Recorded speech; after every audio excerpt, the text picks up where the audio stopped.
je pense que Kouloutou Martin il fallait que ça même sous tension privé. Donc tu as une expérience à l'élite. Ce qui dit son lobby, tu téléménages pour conduire tout le monde qui a ma bête et le monde a fait congolais, tu as raison. Mais dans mon moment, Kouloutou Martin il fallait à côté les médailles. Aza côté les makambo. Pour que la radio soit banga autorité. Ce qui dit c'est que tombo contre la conamité. Tombo contre le comportement à ma bête, il y a les 9 députés provinciaux surtout à la Kinshasa pour passer qui sonne. Vous savez que faut pas m'en faire.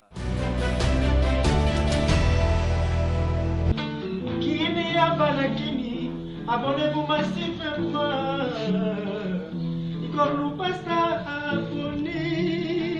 Site oyo ezali site bisika bokozwa ba information vraie sika oyo tolekaka mpona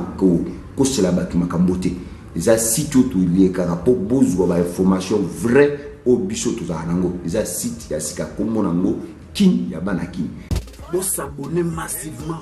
Awane esika oyo bokozwa ba information ya sûr. On peut s'abonner massivement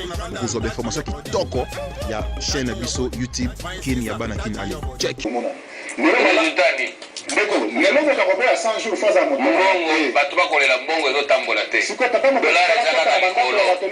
Dollar ezalaka likolo. Banzela ngo pe tozomonesa. Oyoki ke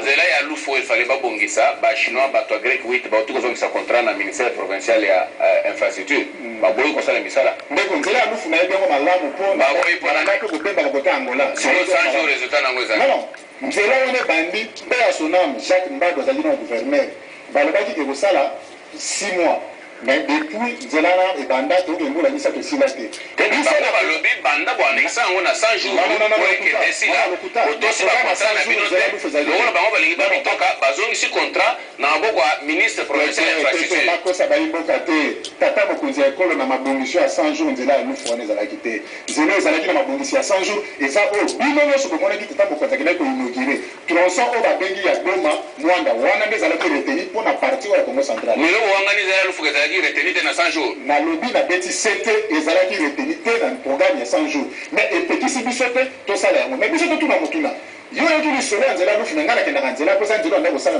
bavoyage na nga ntango ebele batya payage na nzela wana misolo wana ekotaka ekendaka wapi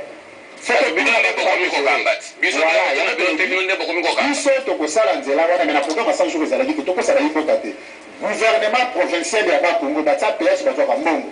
gouverneur atuma tobwana nzela wana fale esala 6 mois depuis 2015 tokende mbula mine yango mpona nini esalama te wana ezokende na poshe atuma tobwana nakoloba te keke na poshe na bango nde bakokamba mbulamatari provincial fo bayebisa bayimboka batiango na moto ya tata mokonzi te me naboyi te toza na mokumba topesa biyano wana mpe eza problème tata mokonzi tokopesa biyano na nzela wana ya lufu me ezalaki na mabongisi na biso te oyo ya 100 jours manda ya tata mokonzi eza ya mbula mitano yebisa biso kasi okoli oyo olobi 100 jours échoué te 100 jours réussir esimbeli wapi yo tangeli nani biso esimbeli wapi apart échangeur oyo boti kosala kaka mwa 5 mètres ya lokuta misuka etambola esimbeli susu wapi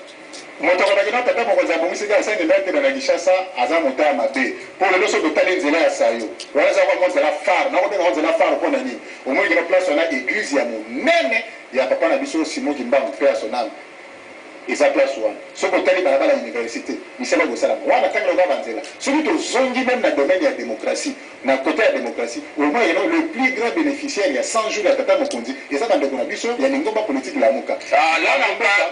wana tika kokosela Martin Fayulu te bino bozali oti kutu koloba likambo nga na banda kosela otali mpo otali nkombo ya Martin Fayulu soki totali bino bato ya UDPS ndenge bomelisa Joseph Kabila pema ndenge bomelisa Mzee Laurent Désiré Kabila pema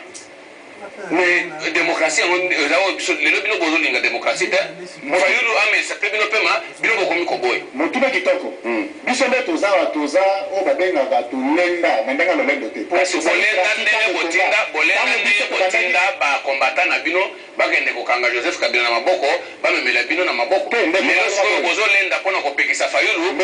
aningisa pe bino ntango biso tobandi lit ya opposition tant que telle la dictature je pense que Kouloutou Martin fallait bander au salaire même sous tension privé donc tu as une expérience à l'élite ce qui biso lobby to téléménager pour conduire tout le monde qui a mabé et le monde a peuple congolais tu as une raison mais dans mon moment to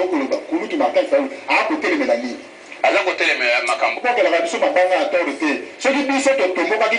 contre la conamité to tomboka contre comportement ya mabe ya les 9 députés provinciaux surtout ya ville ya Kinshasa pour basalaki soni biso tofota bango ofele tosala bango no totimola oyo babongiseli bino na tele 50 mpona kolobela mambi matali